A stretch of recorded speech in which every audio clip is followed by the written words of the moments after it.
시간 하나님 말씀 요엘 2장 21절부터 보시겠습니다. 요엘서 2장 21절입니다.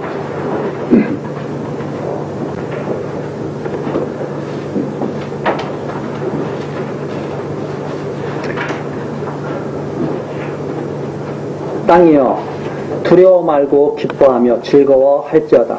여호와께서 큰 일을 행하셨음이로다. 들짐승들아 두려워 말지어다.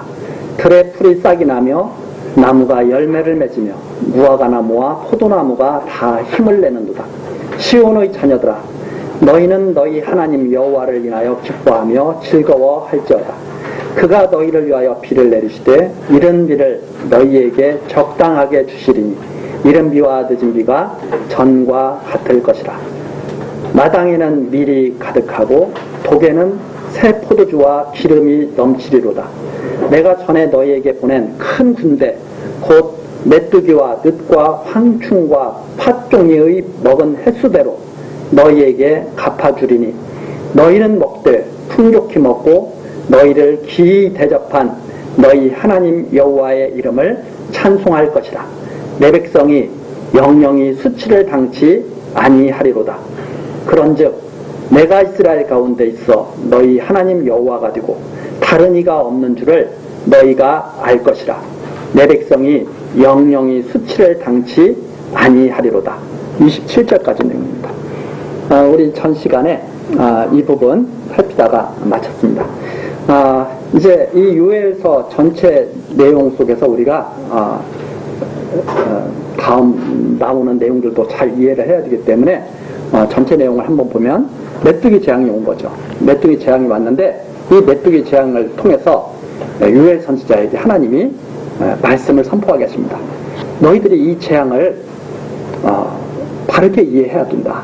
이 재앙이 너희에게 온 것은 하나님께 부르짖으라고 이 재앙을 너희에게 준 것이다.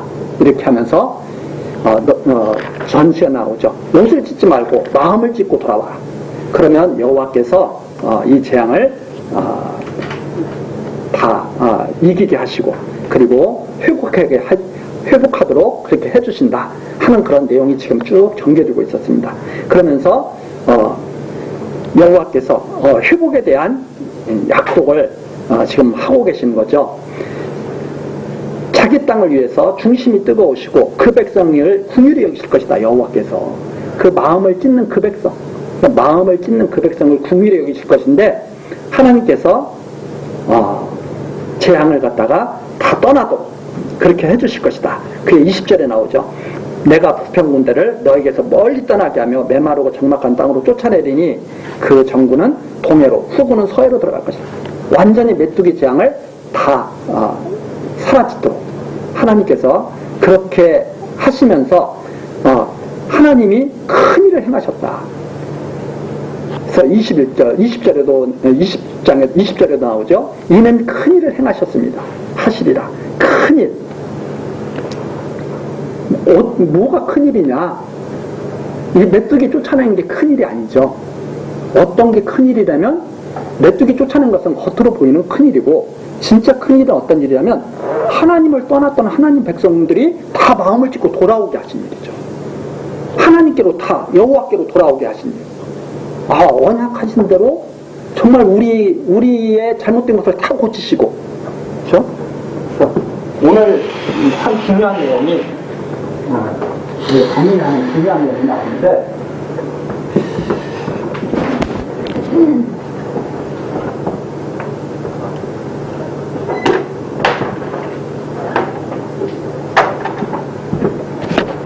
여호와께서 큰 일을 행하셨다. 큰 일이 어떤 일이냐면 그렇죠?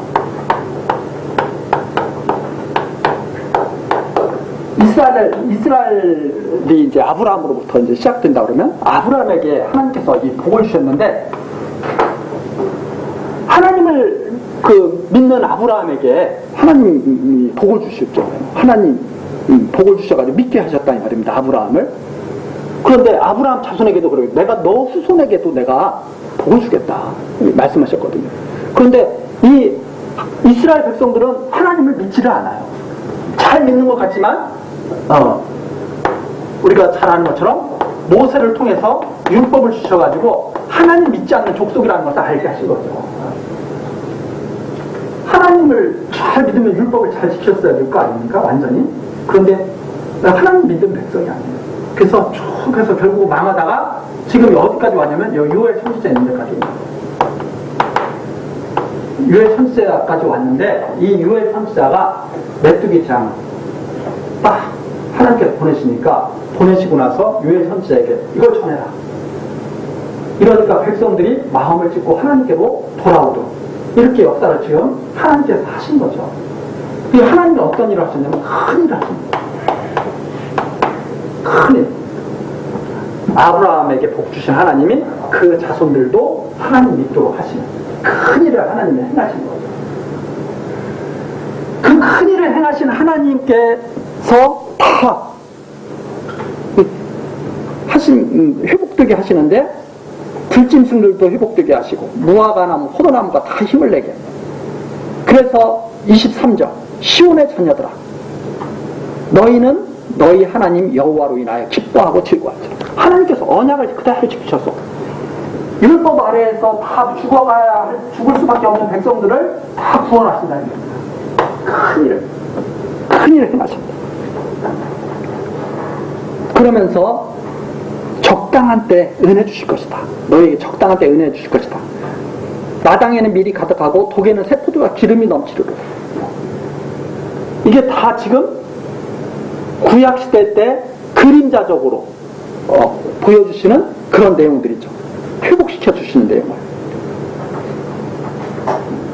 25절에 보니까 완전히 갚아주신 메뚜기와 늑과 황충과 화종에 먹은 횟수대로 너에게 갚아주리라. 완전하게 다시 회복되게 해주신다. 26절 너희는 먹되 풍족히 먹고 너희를 기이 대접한 너희 하나님. 참 이 역사가 기이한 역사죠. 특히 여기에 와서 메뚜기 재앙을 통해서 하나님께 돌아오게 하신 그 역사가 기이한 역사죠. 메뚜기 재앙을 통해서 하나님께 돌아오게 하신 거예요. 다 죽을 수밖에 없는 그 재앙을 통해서 하나님께 돌아오게 하시는 그 역사.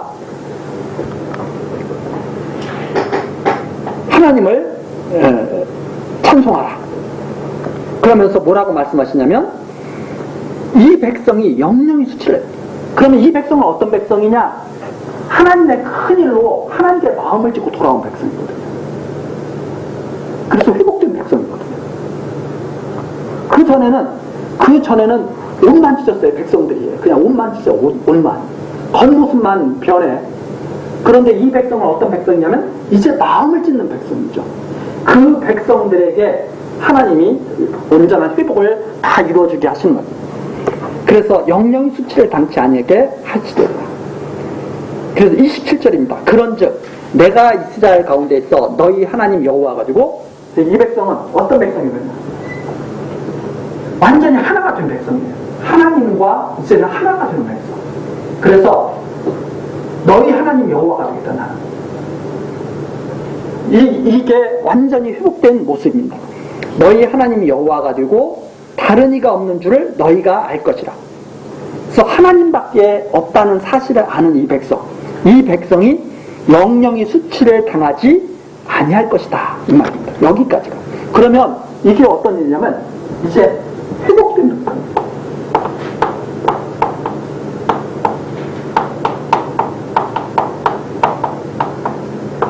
어디에서? 재앙에서 완전히 벗어난 백성이에요. 이제는 이 백성은 재앙과 상관이 없어요. 메뚜기 재앙에서 완전히 벗어난 백성, 이 백성이 회복된 백성. 그래서 이 회복된 백성은 오직 하나님 여호와를 경외하는 백성이에요.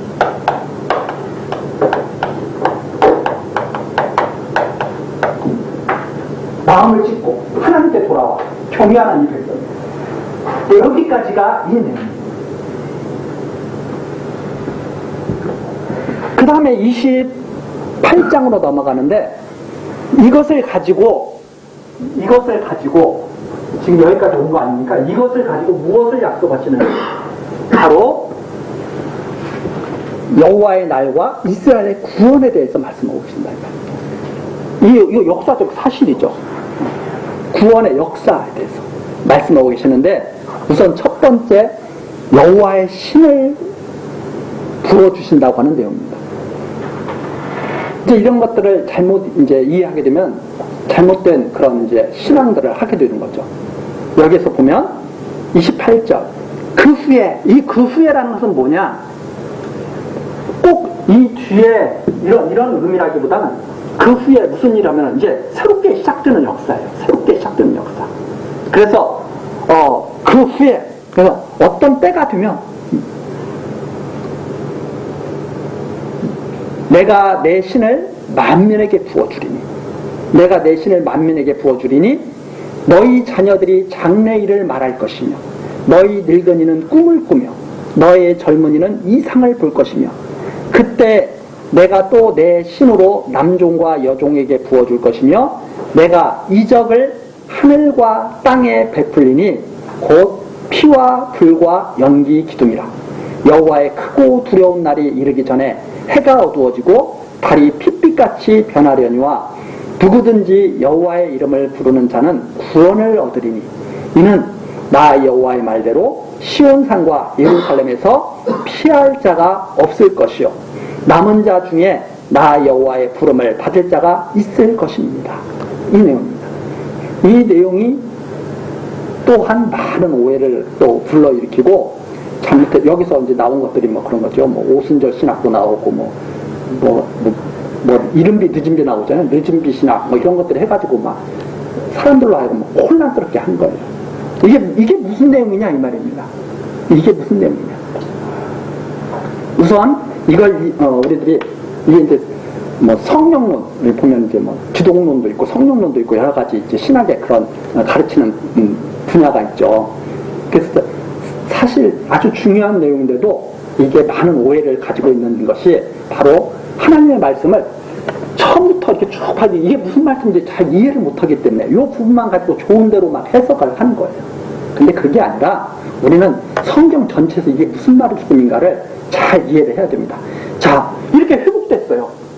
재앙에서 완전히 회복된 백성에게 때가 되면 성령을 주신다는 거예요. 성령을 주시면 여기에 나오죠. 너희 자녀들이 장래일을 말할 것이며 너희 늙은이는 꿈을 꾸고 너희 젊은이 이상을 볼 것이며 이걸 어떻게 이해를 하냐면 이렇게 이해하는 거예요. 막 미래에 대해서 막 예언을 해 막.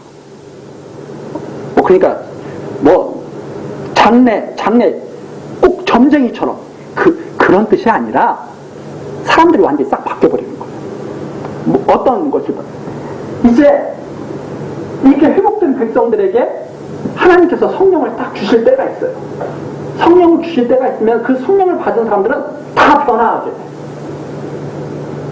그걸 어떻게 표현했냐면 이렇게 표현한 거예요. 너희 자녀들이 장래일을 말할 것이며 너희 늙은이는 꿈을 꾸르게.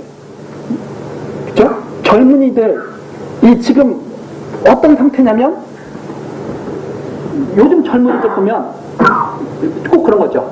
희망이 없어. 희망. 그렇죠? 요즘 젊은이들 보면 우리나라 지금 문제가 그거 아닙니까? 젊은 사람들이 희망이 없어. 그래가지고 막 나라를 걱정하는 사람들 그러죠. 젊은 사람들이 나는 이렇게 하면은 장래에 내가 이렇게 돼 있을 거야. 이런 어떤 그런 게 있는 게 아니라 그냥 하루하루 그냥 즐겁게 그냥 사는 거예요. 그냥 인생이 무엇인지 생각하는 것도 귀찮아. 그래서 아무 생각 없이 그냥 사는 거예요. 짐승과 방구럽게. 그 당시도 그랬다 이 말입니다. 그런데 이제는 회복된 백성은 달라지는 거예요. 사람들이 다 변해.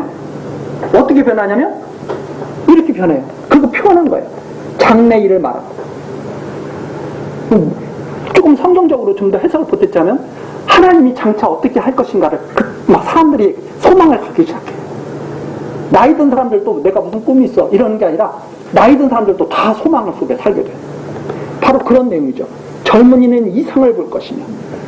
그래서 이런 것을 갖다가 무슨 이상한 환상을 본다 이런 뜻으로 해석해서는 안 되고 사람이 그전과는 다 달라져야 됩니다. 그래서 하나님이 하시는 일을 다 바라보면서 이 큰 일을 지금 경험했잖아요.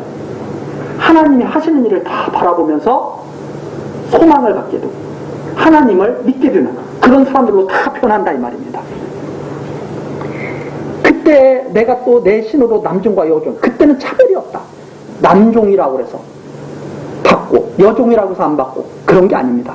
그때는 남자도 여자도 아무 차별이 없는 세상이 돼버려요. 그 전까지는 다 차별을 해요. 남자는 귀하게 여기고 여자는 비천하게 여기고. 응? 하나님을 모르는 사람들은 다 그런 식으로 생각을 해요. 그런데 성령을 받은 사람들은 이제는 빈부 귀천이라든가 남녀의 차별이 없어져. 완전히 다 이렇게 된다. 그러면서 이 30절입니다. 내가 이적을 하늘과 땅에 베풀리니 곧 피와 불과 연기 기둥이라.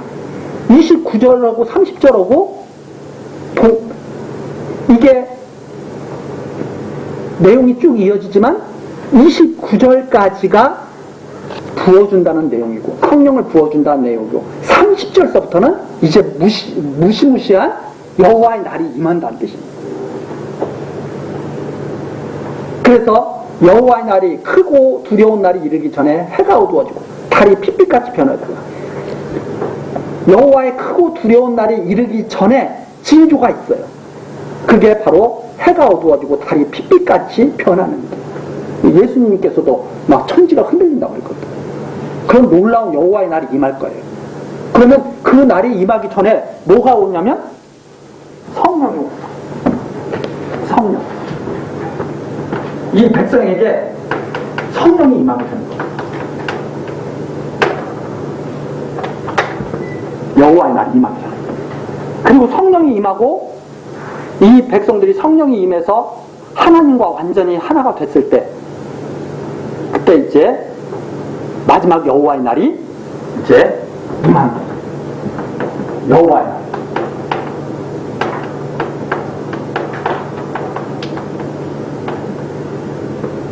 재앙에서 회복된 백성에게 성령이 임합니다.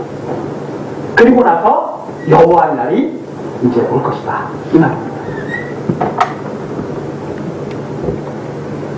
자, 이것을 갖다가 바로 어디로 가냐면 그리스도에게로 바로 간다.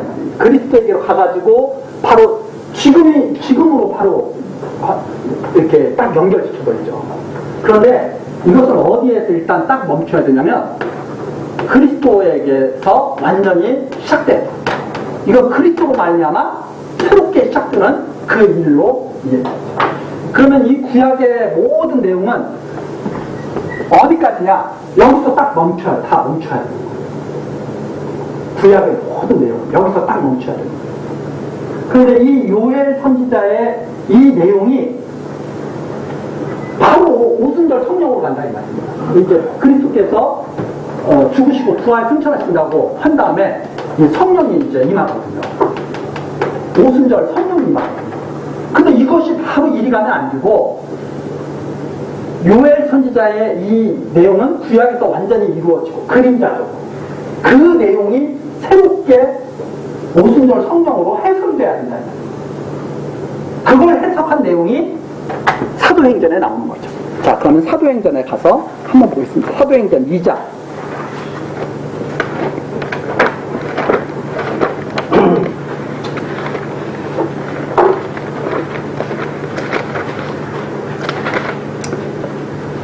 사도행전 2장 1절입니다.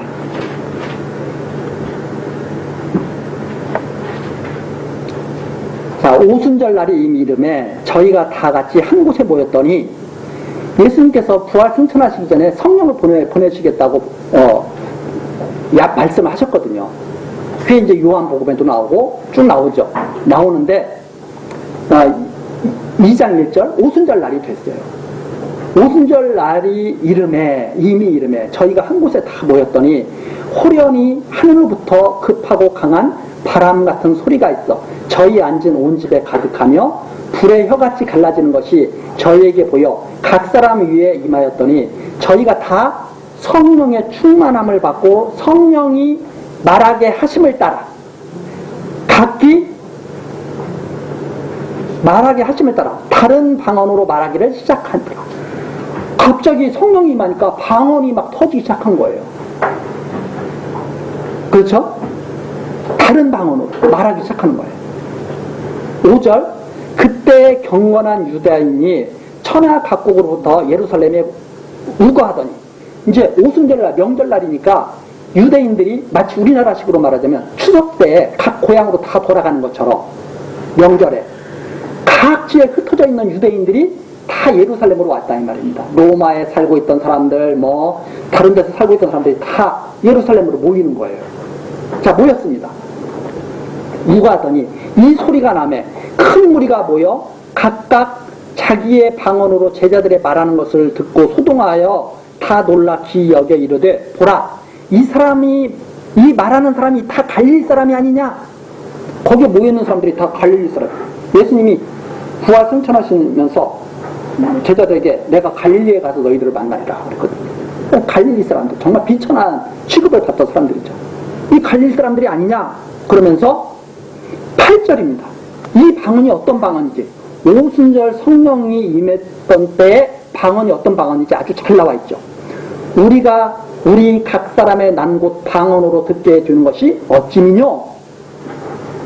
우리는 바데인과 메데인과 엘림인과 또 메소포타미아, 유대와 가바도기냐, 본도와 아시아, 부르기아와 밤빌리아, 애국과 및 구레네에 가까운 리비아 여러 지방에 사는 사람들과 로마로부터 온 나그네, 곧 유대인과 유대교에 들어온 사람들과 그레데인과 아라비아인들이라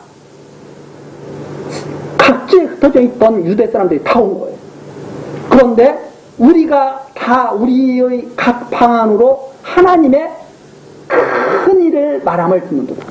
야, 하나님이 이 백성을 구원하셨다고 하는 그 큰 일을 말하는 것을 갖다가 듣는데, 지금식으로 말하자면 미국에서 온 사람, 영국에서 온 사람은 영어로 듣고, 프랑스에서 온 사람은 프랑스 말로 듣고, 독일에서 온 사람은 독일 말로 듣고, 중국에서 온 사람은 중국 말로 듣고, 일본에서 온 사람은 일본 말로 듣는다 이 말입니다. 그 방언이 있는 거예요. 그러니까 방언이 못 알아듣는 말이에요. 그냥 외국어라는 뜻이에요. 말이 언제부터 갈라졌어요? 말이. 바벨탑을, 하나님을 대적해서 바벨탑을 세울 때 하나님께서 저것들 싹 뜻을 이루지 못하게 하자 해가지고 그때부터 언어를 다 혼잡하게 만드는 거예요. 근데 다시 다 통합돼버려요. 완전히 회복돼버리는 놀라운 일을 보여주는 거예요. 그러니까 지금 방언한다고 해서 뭐 이상을 알아듣지 막 그런 방언이 아니에요. 그때 오순절 성령 때 임했던 방언은 어떤 방언이냐면 외국 사람은 외국말로 듣는 거야. 딱 외국에서 온 사람은 저거 외국말인데, 미국에서 온 사람은 저거 영어인데, 프랑스에서 온 사람은 저거 프랑스어인데, 그렇게 듣는 걸 말하는 거예요. 지금처럼 이상한 그런 게 아니라, 네? 그럼 베트남에서 온 사람은 무슨 말로 들어야 돼? 베트남 말. 그런 방언. 자, 그러면서 조금 더 가면, 야, 이런 말로 듣는다. 하나님의 큰 일을 들었다. 하나님이 지금 하시는 큰 일. 그러면서 이게 무슨 일이냐 그런 거죠. 그런데 이게 뭔지 모르는 사람들은 조롱하는 거죠. 그게 무슨 일이 벌어졌는지 모르는 사람들은. 14절입니다. 베드로가 11사도와 같이 서서 소리를 높여 가로되, 유대인과 예루살렘에 사는 모든 사람들이야, 이 일을 너희에게 알 것이야. 이게 무슨 일인지 내가 알겠다. 그러면서 16절에 이 내용이 나온 거죠. 이는 곧 선지자 요엘로 말씀하신 것이니 일렀으되, 이게 바로 요엘 선지자에게 하신 말씀을 이루는 것이라는 말입니다. 이건 그림자였는데, 그럼 요엘 선지자가 하나님의 신을 받을 것을 말했잖아요. 그러면 하나님의 신을 받는 일이 언제 있었을 거예요. 이걸 제가 이제 밝혀드리려고 그러는 거죠. 하나님의 신을 받는 일이 있을 거예요. 그림자적으로. 이제 실제적으로 이러는 게 이 일이란 말입니다. 그러니까 여기까지는 뭐냐? 그 그리스도가 오셔서 나타내실 일들을 예언하신 거라면, 약속하신 거라면, 언약하신 거라면, 이것은 그리스도가 이제 오셨다는 사실을 보여주는 확실한 증거다. 이걸로 딱 끝나버리는 거예요. 성령 오신 것을 증거해서. 그래서 이 성령 오신 것을 통해서 봐라, 유엘 선지자가 예언한 대로 이루어진 거 아니냐. 지금 이 말씀 하시는 거다니까. 이루어지는 거 아니냐. 자, 조금 더 사도행전에서 조금 더 보면 유엘 선지자로 16절 이는 곧 선지자 유엘로 말씀하신 것이니 일렀을 때 쭉 유엘 선지자 내용 나오죠. 하나님이 가르쳤을 때 쭉 나옵니다. 그리고 22절 사도행전 2장 20절 이스라엘 사람들아 이 말을 들으라 이 말입니다. 너희도 아는 바에 하나님께서 나사렛 예수로 큰 권능과 기사와 표적을 너희 앞에서 베푸사 너희 앞에서 그를 증거하셨습니다. 그리스도 증거하기 위해서 그리스도께서도 여러 가지 이적을 베푸셨지만 이걸 봐라 이 말입니다. 그리스도가 오셨다. 그리스도가. 그러면 여호와의 두려운 날이 이제 그리스도가 오셨다. 여호와의 두려운 날이 이제 얼마 남지 않았다. 자, 이 내용을 사도행전에서 딱 유엘 선지자 증거하시는데 그러면 이게 그러면 어떻게 해서 저렇게 우리가 이해를 해야 되느냐. 마태복음 우선 11장 가서 보시겠습니다. 마태복음 11장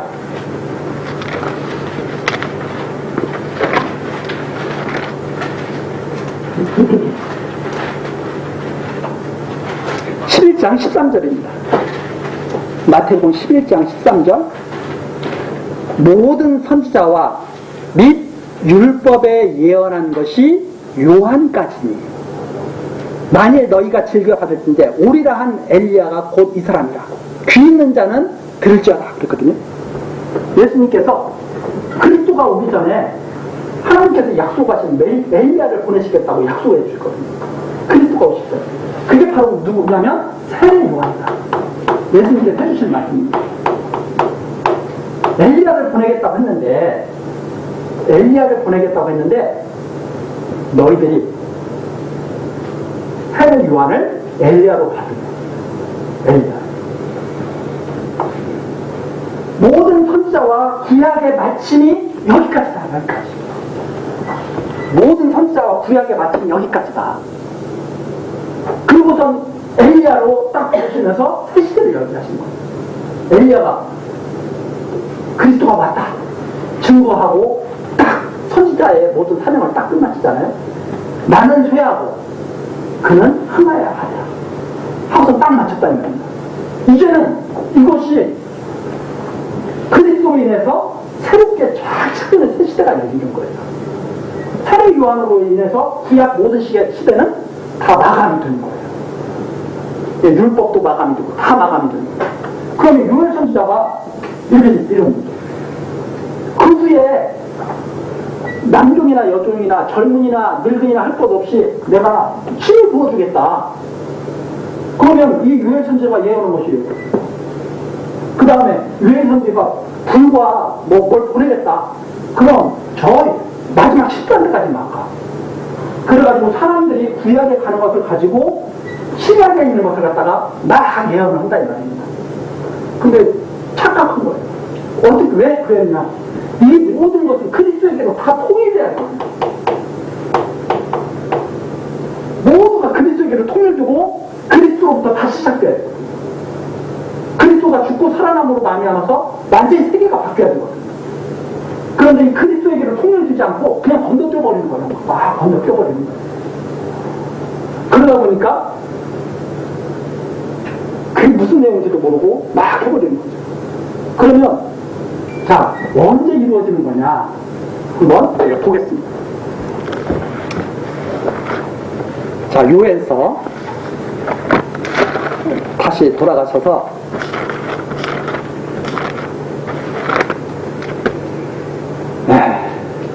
요엘서 2장이죠.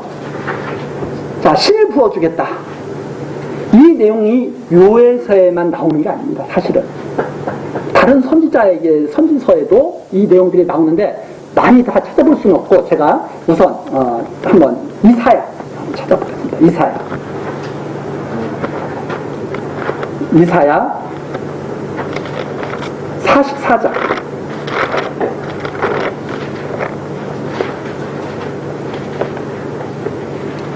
이사야 44장 1절서부터 한번 보시겠습니다. 이사야 44장 1절 나의 종 야곱 나의 택한 이스라엘아 이제 들으라 너를 지으며 너를 모태에서 조성하고 너를 도와줄 여호와가 많으라. 이사야 선지자도 이렇게 말씀하셨잖아요. 너를 지었고 너를 모태에서 조성했어. 너를 모태에서 조성하고 너를 도와줄 여호와가 많으라. 나의 종 야곱 나의 택한 여수르나 두려워 말라. 대저 내가 가라앉은 자에게 물을 주며 마른 땅에 시내가 흐르게 하며 나의 신을 내 자손에게 나의 복을 내 후손에게 내리리니 그들이 풀 가운데서 솟아나기를 시냇가에 버들같이 할 것이라. 나의 신을 내 자손에게 주겠다. 이스라엘 선지자가 그렇게 예언을 통해서 하죠. 이게 바로 어떤 백성이냐면 회복되는 백성이거든요. 포로에서 돌아오게 되는 백성이거든요. 그러면서 5절이죠. 혹은 이르기를 나는 여호와께 속하였다 할 것이요. 그 신을 받으니까 백성들이 뭐라 그러냐면 자손들이 뭐라 그러냐면 나는 여호와께 속하였다 할 것이며 혹은 야곱의 이름으로 지칭할 것이며 나는 내가 야곱 족속 맞아. 혹은 자기가 여호와께 속하였음을 손으로 기록하고 이스라엘의 이름으로 칭호하리라. 내가 이스라엘이야. 이러면서 칭호하게 될 것을 말하고 있죠. 이사야 선지자에서. 자, 에스겔로 한번 가보겠습니다. 에스겔 36장입니다.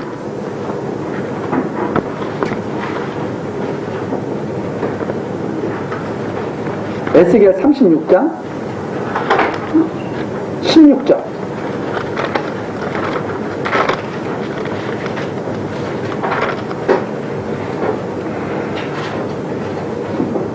여호와의 말씀이 또 내게 임하여 가라사대 인자야 이스라엘 족속이 그 고토에 거할 때 그 행위로 땅을 더럽혔나니 나보기에 그 소위가 월경 중에 있는 여인의 부정한 것 같았느니라. 그들이 땅 위에 피를 쏟았으며 그 우상들로 더럽혔으므로 내가 분노를 그들의 위에 쏟아 그들을 그 행위들을 심판하여 각국에 흩으며 열방에 해쳤더니 이제 에스겔은 포로로 잡혀온 거 아닙니까?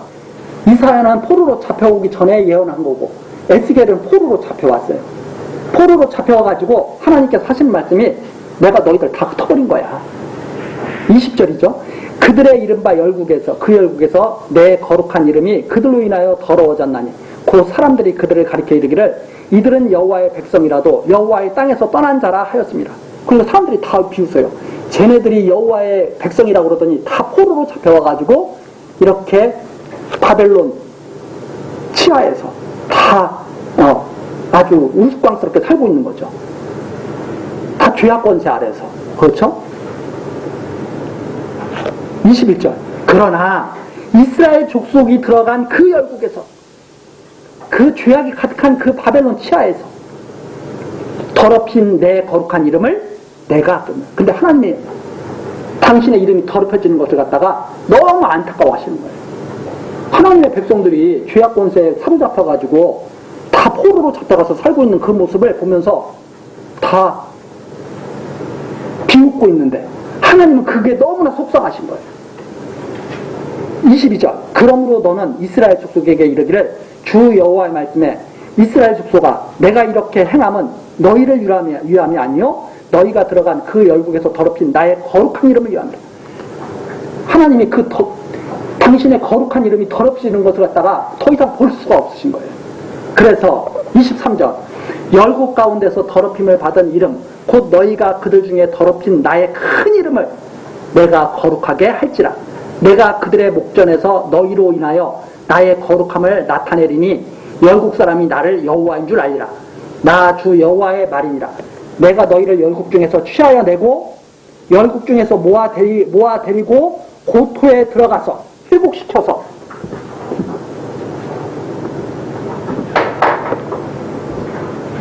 맑은 물로 너희에게 뿌려서 너희로 정결케 하되 곧 너희 모든 더러운 것에서와 모든 우상을 성중에서 너희를 정결케 할 것이며 또 새 영을 너희 속에 두고 새 마음을 너희에게 주되 너희 육신에서 굳은 마음을 제하고 부드러운 마음을 줄 것이며 또 내 신을 너희 속에 두어 너희로 내 율례를 행하게 하리니 너희가 그 내 규례를 지켜 행할지라. 내가 너희 열조에게 준 땅에서 너희가 거하여 내 백성이 되고 나는 너희 하나님이 되리라. 내가 너희를 모든 더러운 데서 구원하고 곡식으로 풍성하게 하여 기근이 너희에게 임하지 아니하게 할 것이며 또 나무의 실과와 밭의 수산을 풍성케 하여 너희로 다시는 기근의 욕을 열국에게 받지 않게 하리니 그때 너희가 너희 악한 길과 너희 불선한 행위를 기억하고 너희 모든 죄악과 가증한 일을 인하여 스스로 믿게 보리라. 내가 정말 미친 짓 하고 살았구나 하는 걸 그때서야 깨닫게 됩니다. 자, 그때 돌아온 때가 어떤 때냐? 느헤미야, 에스라, 느헤미야, 순박, 에스라, 느헤미야 때 돌아와가지고 율법을 다 지키잖아요. 신을 막 주셔가지고 그게 바로 이루어지게 됩니다. 그 신을 주어가지고 하나님을 잘 섬기게 하시죠. 회복된 백성에게 신을 주었어. 백성은 그 내용대로 그리스도께서 재앙을 당하시고 완전히 그리스도로 인해서 죽고 살아나셔서 우리와 하여금 완전히 죄악 권세에서 회복되게 하셨다는 말입니다. 이 회복되게 하신 것을 확증시켜주는 내용이 오순절 성령이 임하시는 내용이었다는 겁니다. 그러니까 이 유엘 선지자가 예언한 이 내용이 구약에서 완전히 이루어지고 이 이루어진 것이 그림자적으로 이루어진 것인데 실질적으로는 어떻게 오순절 성령을 통해서 회복시킨 것을 완전히 증거해 주셨다는 거예요. 그게 바로 여기 나오는 거예요. 그래서 이 구약의 이 내용이 세례 요한까지 완전히 마친 뒤 이제 그리스도로 인해서 첫 것이 이루어지게 되나요? 참 성경, 참 재물, 참 제사장으로 인해서 하나님의 성령을 받는 역사. 그래서 회복된 백성들이 이제는 어떻게 하나님을 섬기느냐? 온전한 재물로 하나님을 섬기고 이들에게는 더 이상 재앙이 없게 해줄 것이라는 것을 약속하시는 내용이 바로 이겁니다.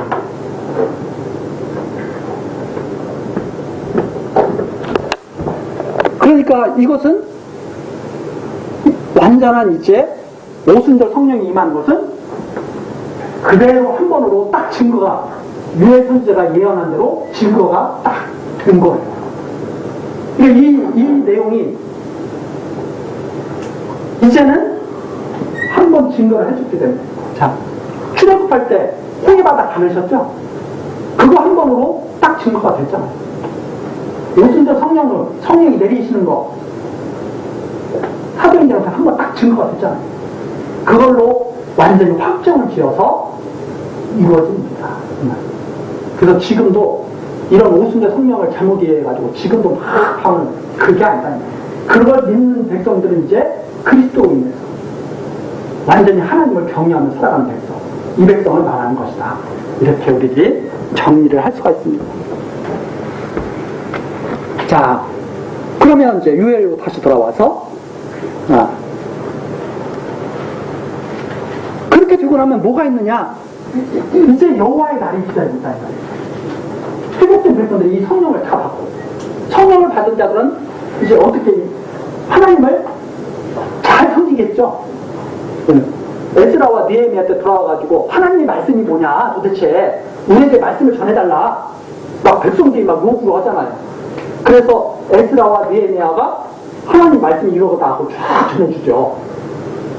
그때 백성들이 그 말씀을 딱 듣고 나니까 야, 우리가 정말 심각한 죄인이었구나 하는 것을 깨닫고 마음을 다 찢고 하나님께 돌아와서 기도하고 이때 어떻게 해요? 이방 사람들 다 내보내고 막 그런 역사가 느헤미야 때 결혼한 부인들도 막 다 내보내고 그림자적으로 그렇게 했다는 겁니다.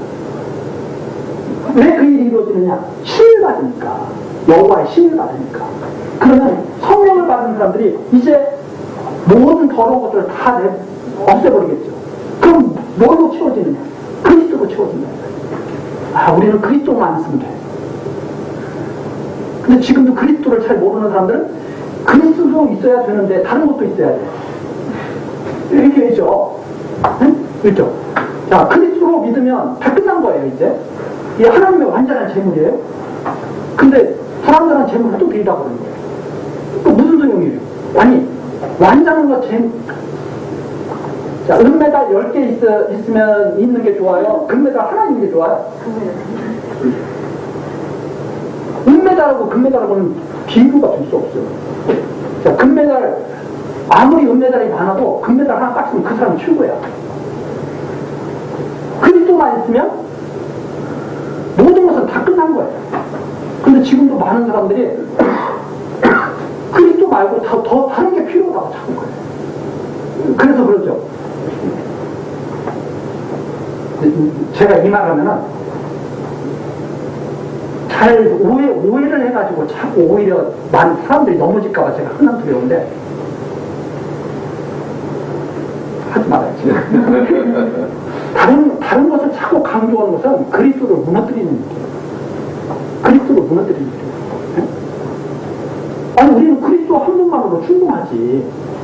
뭐 다른 게 뭐가 필요해요. 그런데 자꾸 다른 것을 해야 하나님께서 더 사랑하시는 것처럼 그렇게 아니다 이 말입니다. 다른 거 아무리 잘해도 그리스도 100% 믿는 사람보다는 못하다. 그래서 많은 사람들이 착각하는 게 뭐냐면 지금도 정성이 나쁘다는 게 아니죠. 지금도 자꾸 하나님께 정성을 바쳐야 된다. 하나님께 정성 바치는 일이 뭔지를 몰라요. 그리스도를 구주로 믿는 것이 하나님께 정성을 다하는 일이에요. 근데 그건 따로, 그 다음에 내가 하는 행위 따로. 자, 그 뒤에는 그럼 뭐가 있느냐? 31절입니다. 여호와의 크고 두려운 날이 이르게 되는데 그 전에 징조들이 있다 이 말입니다. 마치 메뚜기 재앙이 오듯이. 그 징조들이 뭐냐면 해가 어두워지고 달리 핏빛같이 변하고 이렇게 되는 징조들이 있죠. 예수님께서 이것을 갖다가 마태복음에서도 마지막 때 징조가 왔던 거지. 그때 막 이렇게 해가 어두워지고 그러면 내가 그리스도하고 막 나선 사람들이 있다 이 말입니다. 왜냐하면 마지막으로 미혹하려고. 그런데 예수님께서 그래도 믿지 마. 마지막 올 때는 온 세계가 다 경악하게 온다. 이렇게 예수님 말씀하고 계시죠. 그래서 내가 언제 온지도 몰랐는데 와 있다고 그리스도가 와 있다고 그러는 그 이상한 데죠 다. 그리스도가 다음에 재림하실 때는 온 세상 사람들이 다 통곡하고 다 난리가 날 겁니다.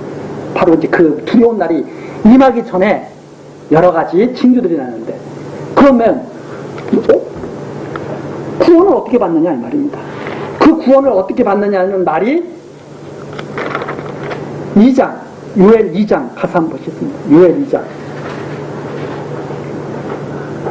2장 11절 여호와께서 그 군대 앞에서 소리를 발하시고 그 지는 힘이 크고 그 명령을 행하는 자는 강하니 여호와의 날이 크고 힘이 두렵다. 메뚜기 재앙으로 보는 여호와의 날이죠. 당할 자가 누구냐? 당할 자가 있습니까 없습니까? 당할 자가 없다 이 말인데 살아날 자가 없으면 어떻게 여호와의 날이 임하면 어떻게 살아나겠습니까?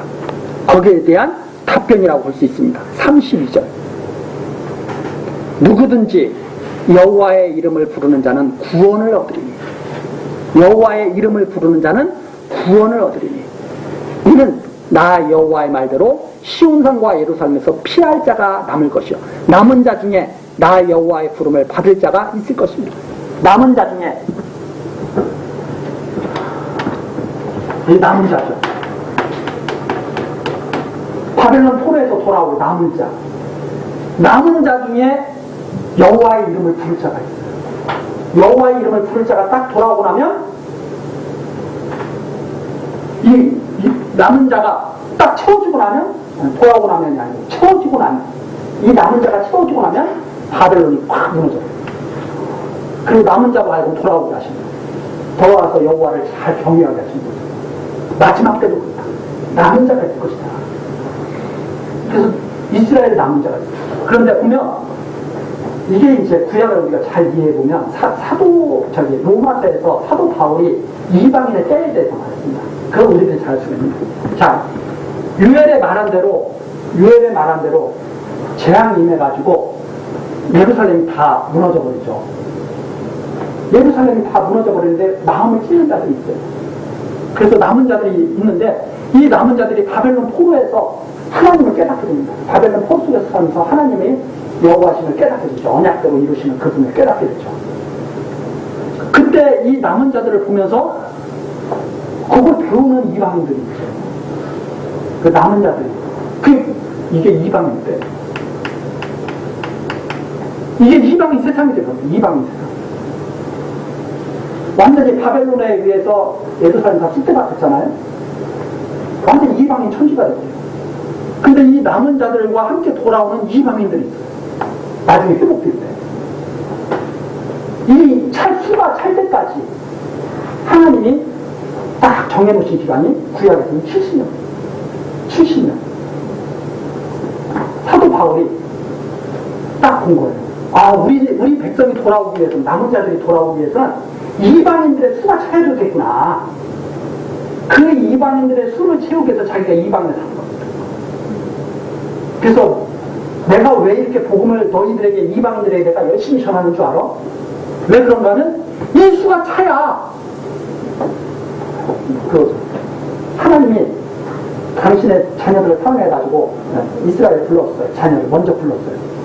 이스라엘을 마다로 불렀는데, 야, 이것 좀 먹어라 했더니 안 먹어. 아버지가 너무 풍성해가지고, 야, 피자 좀 먹어. 안 먹어. 야, 닭 튀김도 좀 먹어. 안 먹어. 다 안 먹는다고 그래. 그래? 알았다. 너 그렇게 안 먹고 그렇게 고집 피우고 그러려면 먹지 마. 야, 네 친구 옆집에 있는 네 친구 불러와. 야, 너 이거 먹어라. 그때 걔가 와가지고 확 먹는 거예요. 피자도 먹고 맛있다 그러니까. 아버지가 그 이웃집 아들한테 그러는 거예요. 맛있지? 너도 내야 돼. 에? 내가 너 사달라는 대로 다 사줄게. 피자 먹고 싶어? 피자 사줄게. 통닭 먹고 싶어? 통닭 사줄게. 막 사주는 거예요. 그 아들이 옆에 보고 있다가, 아버지, 나도 사주면 안 돼? 너 안 먹는다며. 나 먹을 거야. 그래가지고 신이 나게 해가지고 돌아오겠네. 신이 나게. 그게 로마서에 나왔습니다. 그러니까 이 아들이 안 먹는다고 고집 피우는 덕분에 누가 먹은 거예요? 옆집 아들이 먹어가지고, 너도 그럼 내 아들이 앞으로 이렇게 돼버렸다. 이 수를 채우기 위해서 사도 바울이, 그런데 때가 되면 아끼지 않고 딱 잘라버리고 유대인의 때가 돌아옵니다. 그렇게 말씀하셨더니 예루살렘을 무너뜨려 버리시잖아요. 부활 승천하시고 나서 예루살렘을 확 무너뜨려 버리시잖아요. 유대인들 사방에 다 흩어져요. 구약시대에 나왔던 거죠. 그리고 성령을 주셔가지고 채워가시는 거예요. 성령 받은 사람들이 수가 채워져가지고 가십니다. 자, 그 수가 다, 이방인의 수가 다 차게 되면 성령을 갖다가 이제 누구에게 줘요? 유대인에게 확 주신다는 거예요. 그래가지고 유대인들이 어떻게 돼요? 우리가 그동안 미친 짓 했구나. 그리고 돌아가고 또 여호와께로. 그리스도를 안 믿던 유대인들이 그리스도를 다 믿는다는 거예요. 어떤 자가? 남은 자. 그 일을 행하시려고 지금 이스라엘 공화국 2000년. 그러면 유대인들이 저렇게 모여있어. 그러면 이제 무슨 때가 점점 다가온다는 걸 알 수 있어요? 이방의 때가 점점 끝나가고 있다는 것을 알 수가 있다. 그래서 딱 한 가지 복음이 전하라. 물론 그게 시공형을 다 통합한 말이기도 하지만, 사도 바울이 동쪽으로 복음을 전하려고 했을 때, 아니야, 너 마게도냐로 건너가. 마게도냐 이렇게 불렀잖아요. 방향성을 말해주는 거예요. 물론 이쪽으로도 복음 전하죠. 그런데 사도행전에 보면 어떻게 복음 전하냐면 서쪽으로 해서 이렇게 돌아옵니다.